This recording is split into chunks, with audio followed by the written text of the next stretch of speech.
Hello साथियों, आपका स्वागत है आपके अपने यूट्यूब चैनल स्टडी फॉर खाकी पर। साथियों, आई होप कि आप लोग बहुत अच्छे होंगे। आज शुरुआत करते हैं वीडियो की इस चीज़ से कि आरडब्ल्यूए के मॉक टेस्ट में जो 13 जुलाई को मॉक टेस्ट था आरडब्ल्यूए का, उसका एनालिसिस करेंगे। हम लोग जानेंगे कि किस लेवल का एग्ज़ाम था, स्कोर कैसे बढ़ सकता है और सेफ स्कोर कैसा था। साथ ही मैं लास्ट में आपको बताऊँगा कि मेरा स्कोर कितना रहा। तो साथियों, 3 से 4 मिनट की ये वीडियो होने वाली है, बहुत ही इंपॉर्टेंट वीडियो होने वाली है। आपको पता होगा कि हर टीचर ये बोलते हैं कि मॉक टेस्ट जितना इंपॉर्टेंट है उतना ही इंपॉर्टेंट है उसका एनालिसिस।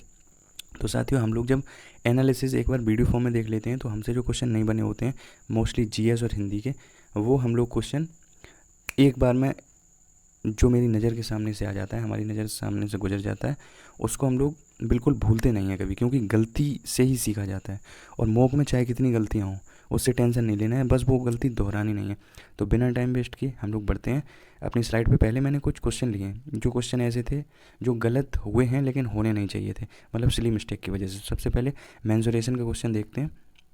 ये क्वेश्चन, इसमें मैं जो एक साइड होती है उसके सिलेंडर की, वो माइनस करना भूल गया।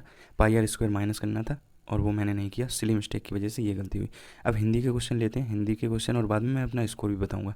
हिंदी में देखिए कितना सिंपल क्वेश्चन था। अब इसे आप क्या ही बोलेंगे। तिलक का पूछा था कि ये तद्भव है, तत्समय, शंकर या देशज। देखिए, शंकर शब्द वो होते हैं जो दो अलग अलग शब्दों से मिलके बने होते हैं, ठीक है। जैसे रेलगाड़ी, ठीक है साथियों, ये शंकर शब्द होते हैं। और देशज शब्द होते हैं लोटा, अपना, ये सब देशज होते हैं, ठीक है। तत्सम जो संस्कृत से सीधे उठा लिए गए हैं, और तद्भव जो थोड़ा सा सरल फॉर्म होता है तत्सम का, ठीक है। तो अब तिलक का टीका होता है, तो तिलक क्या हुआ, तत्सम हुआ, लेकिन ये गलत हो गया। अब बढ़ते हैं नेक्स्ट, हिंदी का ही क्वेश्चन है।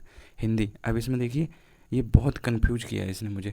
देखो, एक तो होता है हिंदी भाषा की आदि जननी। आदि जननी जब बोलेंगे तो संस्कृत, और उत्पन्न कहाँ से हुई, तो अपभ्रंश से।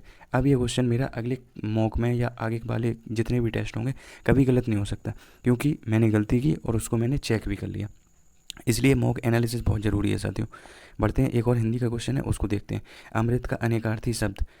अब ये मैंने सच बताऊं, मुझे बिल्कुल याद नहीं था, मैंने ऑप्शन एलिमिनेशन करके देखा, लेकिन फिर भी गलत हो गया। चलो कोई बात नहीं, अब आगे बढ़ते हैं। जीएस, जीएस के मैंने क्वेश्चन इसलिए लिए हैं क्योंकि जीएस के क्वेश्चन एक बार अगर आपके सामने से निकल जाते हैं तो फिर कभी ये क्वेश्चन आएगा तो आपसे गलत नहीं होगा, ठीक है साथियों।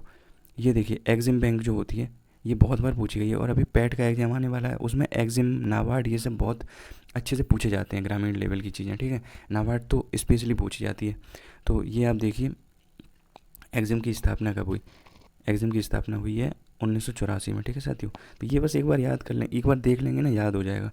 इसके बाद देखते हैं, ये पारिस्थितिकी से क्वेश्चन था, तो इसका होगा ग्रासलैंड, घास स्थल, लेकिन मैंने गलत कर दिया क्वेश्चन। चलो आगे बढ़ते हैं, देखते हैं जीएस का एक और क्वेश्चन। भारत की जनसंख्या इतिहास में जनसंख्या विस्फोट, बहुत अच्छे से याद था कि 1951 के आसपास है। 1951 याद था, लेकिन 51 से 81 या 21 से 51 कन्फ्यूज़ था, क्योंकि बहुत बहुत दिनों से जीएस रिवीजन नहीं किए। तो साथियों, रिवीजन की वजह से ये क्वेश्चन गलत हुए, ठीक है। तो एक क्वेश्चन और है, लास्ट क्वेश्चन है।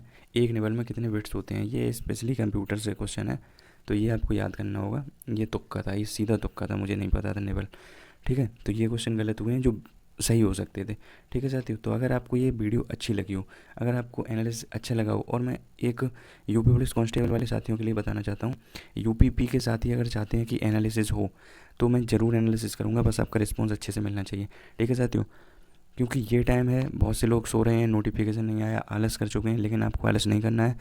भर्ती जितनी लेट आएगी उतना कम टाइम मिलेगा फॉर्म और एग्ज़ाम के बीच में, फॉर्म भरने से लेके एग्ज़ाम के बीच में ये गैप कम हो रहा है। ये वही गैप है जो उस टाइम मिल जाता, वो अब मिल रहा है, ठीक है। क्योंकि भर्ती बोर्ड का पहले क्या था रूटीन, पहले वो नोटिफिकेशन लाती थी, फिर कंपनी कहीं फाइनल होती थी, ये टेंडर वेंडर चीज़ें सब बाद में होती थी, ठीक है। उसके बाद एग्ज़ाम होता था। अब कंपनी फाइनल होगी, टेंडर वेंडर सब पहले हो जाएगा, और एग्ज़ाम डेट से लेके सारी चीज़ें पहले ही क्लियर हो जाएंगी। तो ये जो बीच का टाइम होता था बर्बाद, वो नहीं होगा। नोटिफिकेशन के बाद सीधा एग्ज़ाम, उसके लिए 2 महीने, 1.5 महीने, 2.5 महीने, 3 महीने, 4 महीने से ज़्यादा नहीं मिलेंगे, ठीक है साथियों। तो बिल्कुल भी आलस मत कीजिए। और यूपीपी के साथ ही ज़रूर बताएं कि उनको एनालिसिस चाहिए कि नहीं। आरडब्ल्यूए का एनालिसिस भी करवाऊंगा, टेक्स्ट बुक का भी करवाऊंगा, और यूपीएसआई का तो करवाऊंगा ही, ठीक है साथियों। अगर आप चाहते हैं यूपी पुलिस का कांस्टेबल का एनालिसिस, तो आप ज़रूर बताएं, कमेंट करें। और अगर कुछ सुधार चाहते हैं इस वीडियो में तो वो भी करें। वीडियो जो चैनल से नए जुड़े हैं वो चैनल को सब्सक्राइब कर लें, वीडियो को लाइक करें, शेयर करें, ठीक है साथियों।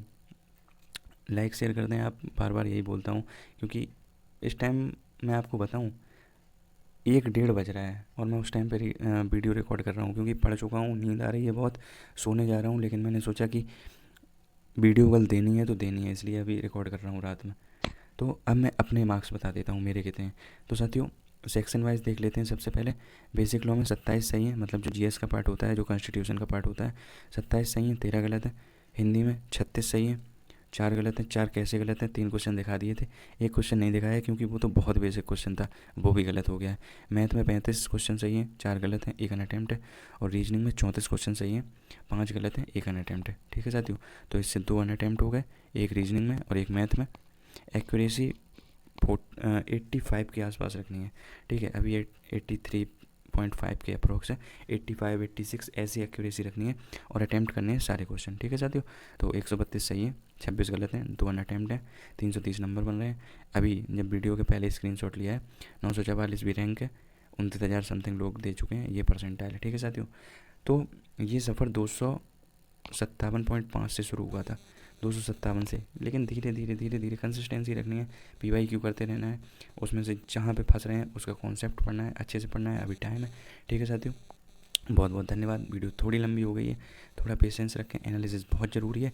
तो जो साथी नए जुड़े हैं, एक बार फिर से बोल रहा हूँ, सब्सक्राइब कर लीजिए, लाइक कर दीजिए, शेयर कर दीजिए। बहुत बहुत धन्यवाद, मिलते हैं नेक्स्ट वीडियो में।